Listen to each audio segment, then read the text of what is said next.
تبدأ أحداث الفيلم مع أخوين من الأرانب، بيتر الأخ الأكبر الذي يمتاز بالحكمة، ولابن الأخ الأصغر المندفع، في مهمة خاصة للعثور على هامستر الظلام الأسطوري. عند وصولهما إلى مدخل الكهف، أخبر لابن أخاه بيتر أنه نادم على إحضاره معه، لأنه كان يعتقد أنه بإمكانه العثور على الكنز وحده، ولكن بمجرد أن خطى خطوة للأمام تسبب في تشغيل فخ مميت كان موجها نحو وجهه، ولحسن الحظ أنقذه بيتر بسحبه للخلف وتذكيره بأهميته في هذه المهمة. واصل الاثنان التحرك مع تجنب الفخاخ والعقبات المختلفة حتى رأيا الكنز. عندها حذر بيتر أخاه لابن من أن المهمة تبدو سهلة للغاية، ونصحه بعدم لمس التمثال، لكن لابن العنيد تجاهله وأمسك به، وبمجرد أن فعل ذلك تحول التمثال إلى تراب وبدأ الكهف في الانهيار. تحرك بيتر بسرعة خاطفة وأنقذ أخاه للمرة الثانية، غير أن لابن استشاط غضبا من أخيه وصرخ في وجهه بنبرة ملؤها الاستياء قائلا: لقد وصلنا إلى هنا بشق الأنفس، فلماذا أخرجتني؟ حاول بيتر التعاطف معه، ثم سمع صوت طفل من قارب ليتفاجأوا بصغير غريب المظهر كان شقه العلوي يماثل الأرانب، بينما اتخذت قدماه شكل أقدام الدجاج تماما. لابن الذي كان يشعر بالنقص بسبب أذنه المكسورة اعتقد أن الطفل يضحك عليه، لكن الطفل كان يضحك ببراءة فقط. وبسبب إعجابه بميزات الطفل الفريدة قرر بيتر تبنيه بما أنه كان متروكا في الغابة، بينما عارض لابن هذا القرار وأخبر أخاه الأصغر أنه لا يمكنه أبدا أن يكون ملكا لأنه رقيق أكثر من اللازم. وبالرغم من معارضة لابن الشديدة إذ سحره لطف الصغير وقرر أخذه دون تردد، حمله بيتر إلى عالمه الخاص وأطلق عليه اسم تشيكن هير. ومع مرور الأيام توطدت أواصر المحبة بينهما كأب وابن، وصار الصغير لا ينادي مربيه إلا بلقب أبي. وفي هذا اليوم المشهود عاد والده من رحلة شاقة وطويلة حاملا معه ملعقة ذهبية ثمينة وعملاقة كانت هي السبب والسر وراء تنصيبه ملكا على تلك البلاد. لكن الجزء الأفضل بالنسبة له كان رؤية القرويين يحيون والده ويمدحونه. غمرت السعادة قلب تشيكن هير برؤية والده، فشرع يستمع بشغف لقصص نجاحه، وبدأ يعمل بجد وكد ليحقق ذات المكانة. ولأجل غايته تلك انكب على قراءة كتب ممتعة تروي أسرار الحصول على الكنوز العظيمة. كان يقرأ السطور بعناية فائقة وتدقيق شديد، آملا في اكتشاف سر دفين يضاهي ما وجده والده ليمهد له الطريق نحو العثور على كنزه الخاص. وكان يتدرب ليل نهار من أجل تجارب أداء جمعية المغامرات الملكية التي كان يشاهدها كل عام. ذات يوم دعاه والده لمشاهدة تجارب الأداء مع أقرانه، وفي غمرة الحماس لمسابقة المغامرين السنوية التي تمنح الفائزين شرف البحث عن الكنوز، تعرض تشيكن هير لصدمة قاسية حين سمع سخرية الآخرين من مظهره الهجين، فسيطر عليه الانكسار وقرر مواراة اختلافه بارتداء حذاء ضخم على شكل قدم أرنب وقبعة تخفي ريشه. بعد تجارب الأداء كان والده يتحدث مع صديق له، وعندما رأى ابنه بملابس التنكر حاول الملك بيتر بث الطمأنينة في قلبه، مؤكدا له أن اختلافه ليس نقصا بل هو سر تميزه الفريد. لكن هذه الكلمات لم تجد صدى في نفس الفتى الذي أصر على إخفاء هويته خلف القبعة والحذاء. وحين حان موعد مسابقة المغامرين الجديدة قرر تشيكن هير المشاركة ليثبت للجميع جدارته. ومع انطلاق صافرة البداية اندفع ليأخذ سكينة، لكنه انزلق أرضا بسبب حذائه الأرنبي المزعج ليضطر لخوض المرحلة الأولى دون سلاحه في بداية غير مبشرة على الإطلاق. وفي المرحلة الثانية وبينما يحاول استخدام الحبل للعبور علق الحبل بين التروس وسحبه إلى الأسفل بغتة. وبعد كفاح مرير استطاع تشيكن هير تجاوز كل الفخاخ والنجاح في كافة المراحل بالصدفة المحضة وسط ذهول ودهشة الحاضرين. وأخيرا وصل إلى الاختبار الأخير الذي يتطلب عبور جسر خشبي فوق حفرة سحيقة، وأثناء سيره بحذر طارت قبعته من فوق رأسه فقفز بذعر ليلحق بها خوفا من انكشاف سره، مما أدى لفقدان توازنه وسقوطه نحو الهاوية لولا تدخل الحراس في الرمق الأخير وإنقاذه بشبكة كبيرة. غرق تشيكن هير في بحر من الإحباط لأن كل مغامر لا يملك سوى فرصة واحدة، وحاول صديقه إيب مواساته والتخفيف من روعه. وبمجرد عودته للمنزل توسل لوالده الملك بيتر لمنحه فرصة ثانية، لكن والده أخبره بأسى أنه رغم كونه الملك فإنه لا يملك سلطة كسر القوانين من أجله. شعر الفتى بقهر شديد وغادر المكان، فتبعه والده ليطيب خاطره قائلا له إنه جاب العالم وجمع كنوزا لا تحصى، لكن إيجاده هو يظل هو الكنز الأعظم في حياته. وفي صباح اليوم التالي اصطحب تشيكن هير صديقه إيب إلى المكتبة للتفتيش في المخططات والكتب عما يقودهم لتمثال هامستر الظلام، وهناك عثر على كتاب قديم، لكنه سرعان ما اكتشف أن النسخة التي بين يديه مزيفة وليست النسخة الأصلية المطلوبة. يتوجه تشيكن هير فورا إلى مديرة المكتبة لفك رموز الغموض الذي يحيط بالقصة، فتأتيه الصدمة حين تخبره بأن النسخة الأصلية من هذا الكتاب ليست هنا، بل هي بحوزة عمه لابن. تقع الكلمات عليه كالصاعقة، فعمه لابن يقبع في السجن منذ أمد بعيد بعد محاولته الآثمة لاغتيال شقيقه الملك بيتر طمعا في العرش والسلطة. ينطلق تشيكن هير إلى غياهب السجن المظلم لمواجهة عمه، وعند وصوله يتلقى تحذيرا شديدا من حارس السجن بألا يقترب من لابن أو يلمس قضبان زنزانته، ووصفه بأنه مخادع وشديد الخطورة ويستغل أتفه الفرص للهرب.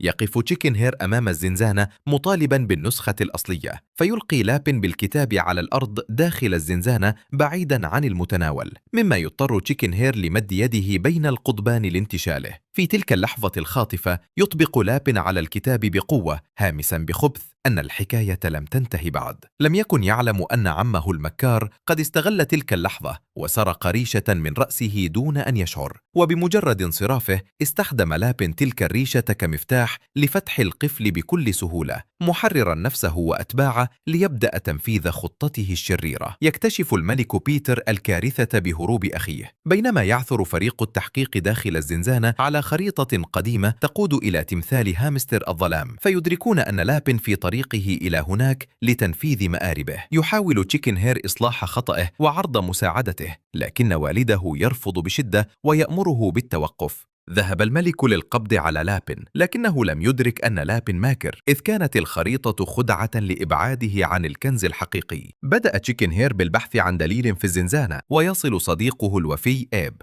تقع عين تشيكن هير على قطعة قماش مليئة بالثقوب، وعند فردها أمام الشباك تخترق أشعة الشمس تلك الثقوب لترسم نقاطا ضوئية تشير إلى مكان محدد على الأرض، وبمجرد وضع الكتاب في ذلك المكان يعكس النور شعاعا قويا على خريطة مرسومة على حائط الزنزانة، محددا موقع تمثال هامستر الظلام بدقة متناهية. وأدرك أن والده يسافر في الاتجاه الخاطئ. يحاول تشيكن هير اللحاق بالملك بيتر لإخباره بالحقيقة، لكنه يفشل، فقرر الانطلاق وحده ليسبق عمه الشرير، وطلب من خادمه السلحفاة إيب مرافقته فوافق، وينطلقان في قارب صغير نحو المجهول. وبينما يرسم إيب خريطة للمسار يظهر طائرا غريبا يراقبهما من السماء. يطير ذلك الطائر ليصل إلى مركب لابن، ويخبره أن تشيكن هير وصديقه إيب يلاحقانه، فيستشيط لابن غضبا ويقرر منعهما بأي ثمن لضمان نجاح خطته. يصل لابن وأتباعه إلى الجزيرة المقصودة، وهناك يلتقي بساعده الأيمن الغوريلا لوثر ويأمره بالقضاء على تشيكن هير فورا. وصل تشيكن هير وإيب إلى مدينة صحراوية واكتشفا حاجتهما لدليل لعبور صحراء الموت. في حانة هناك عرض الضربان تدعى ميغ مساعدتهما، لكن حيوانا آخر أقنعهما بأنها محتالة ودلهما على جرذ يعمل كدليل معروف. يستدرجهم الجرذ لغرفة داخلية بزعم المساعدة، ليتفاجؤوا بظهور لوثر العازم على تصفيتهم. وفي لمح البصر ينتهز الفأر ارتباكهم ويختطف الخريطة من أيديهم، تاركا إياهم في مواجهة موت محقق بلا دليل. وفي اللحظة الحاسمة تظهر ميغ وتنقض على لوثر لتلقنه درسا قاسيا، وتنتزع الخريطة من الفأر بكل براعة، ثم هزمت الغوريلا بكل براعة. أنقذتهما ميغ التي تجاهلاها سابقا، لذلك وافق تشيكن هير على توظيفها كمرشد. أثناء خروجهم حدثت مشكلة مع وحيد القرن، لكن ميغ عندها الحل. لدينا مشكلة، ضعوا هذه الآن. وافقت ميغ مساعدتهم مجانا لأنها تشعر بالوحدة كونها ضربان ومنبوذة. خلال الرحلة ساعدتهما في تجاوز مخاطر الصحراء بسهولة، وأيضا تساعدهم في اجتياز النهر. يراهم نفس الطائر ويذهب لإخبار لابن الذي علم للتو من الغوريلا لوثر أن تشيكن هير نجح في الإفلات من قبضته، وأخبره بانضمام ميغ إلى فريقه لتقودهم نحو تمثال هامستر الظلام. يستشيط لابن غضبا ويطرد لوثر من أمامه بكلمات قاسية. يخبره الطائر أن ثلاثتهم باتوا على مقربة منهم، فأمر أتباعه بتدمير الجسر الخشبي الممتد فوق الرمال المتحركة بهدف محاصرة تشيكن هير وقطع الطريق عليه تماما. وصل الثلاثة إلى الجسر المحطم، ولم يكن بإمكانهم المشي على الرمل لأنه رمال متحركة. أصر تشيكن هير على العبور، وميغ تؤكد بثقة إمكانية العبور عبر الرمال المتحركة بشرط اتباع خطواتها بدقة متناهية. وبمجرد أن تطأ قدم تشيكن هير الرمال تبدأ بابتلاعهم، فتسارع ميغ بإلقاء حبلها لتنتشل إيب أولا، ثم تسحب تشيكن هير من وسط الرمال. وأثناء كفاحه للنجاة يسقط حذاء الأرنب التنكري ويغرق في الرمال لينكشف سره. وتكتشف ميغ بذهول أن نصفه الآخر دجاجة، فتبدأ بتفحصه بفضول متسائلة عما إذا كانت هناك أجزاء أخرى مخفية أم أن الأمر يقتصر على القدمين. في غابة البامبو بدأت ميغ تمدح تميزه وسألته إن كان يطير مثل الدجاج، فغضب وأخبرها أنه يريد أن يكون طبيعيا فقط. أثناء ذلك تم القبض عليهم بواسطة فخ، وأطلقت عليهم قبيلة الخنازير سهاما مخدرة. أخبرتهم ميغ أن تشيكن هير نصفه دجاجة، فأخذوه لزعيمهم الذي أخبرهم أنه سيضحي بهم لملك البركان في الصباح، لكنه سيقيم مأدبة على شرفهم الليلة. بعد الوليمة حبسوا في أقفاص عالية. بدأ تشيكن هير يلوم مظهره على سوء حظه، لكن ميغ وبخته وحكت له قصتها، كيف كانت منبوذة وهي صغيرة لأنها ضربان، وكيف أنقذت الجميع يوما في المتحف باستخدام رائحتها، ومنذ ذلك اليوم تقبلت طبيعتها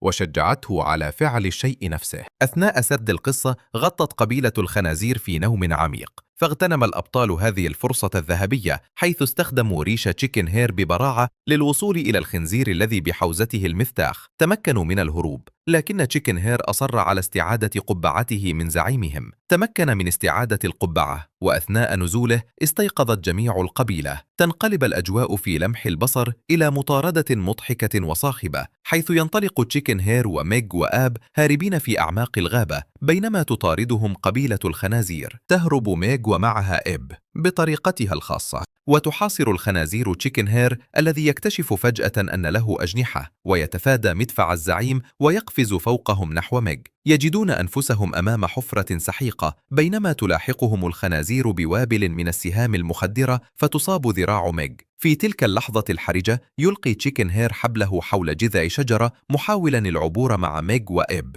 للضفة الأخرى، لكن الجذع يتحطم فجأة ويهوي بهم جميعا نحو أعماق الحفرة لتستقبلهم بحيرة واسعة. يجدون أنفسهم بمحض الصدفة أمام الجبل الذي يحوي تمثال هامستر الظلام، فيقررون استغلال ذكائهم وسلوك طريق مختصر للوصول إلى الكنز أولا. وفي تلك الأثناء يعود طائر لابن إليه بسرعة ليبلغه باقتراب تشيكن هير الشديد، فيصدر أوامره فورا بتفجير الجبل لقطع الطريق عليه وإضاعة أثره تماما. لكن غباء الأتباع يقلب السحر على الساحر، حيث يتسببون في انهيار جليدي ضخم يجرفهم جميعا نحو أسفل الجبل. واصل الثلاثة طريقهم حتى دخلوا كهفا جليديا، وواجهوا تحديات مثل المسامير التي كادت تسحقهم. لكن تشيكن هير تذكر جملة من كتاب قرأه وضغط على لوحة أرنب على الجدار فأوقف الفخ، ثم واجهوا عجلة حجرية عملاقة تطاردهم بجنون لسحقهم، فينطلقون بأقصى سرعتهم. وقبل أن تدهسهم العجلة بلحظات تعرفوا تشيكن هير على تمثال قرأ عنه،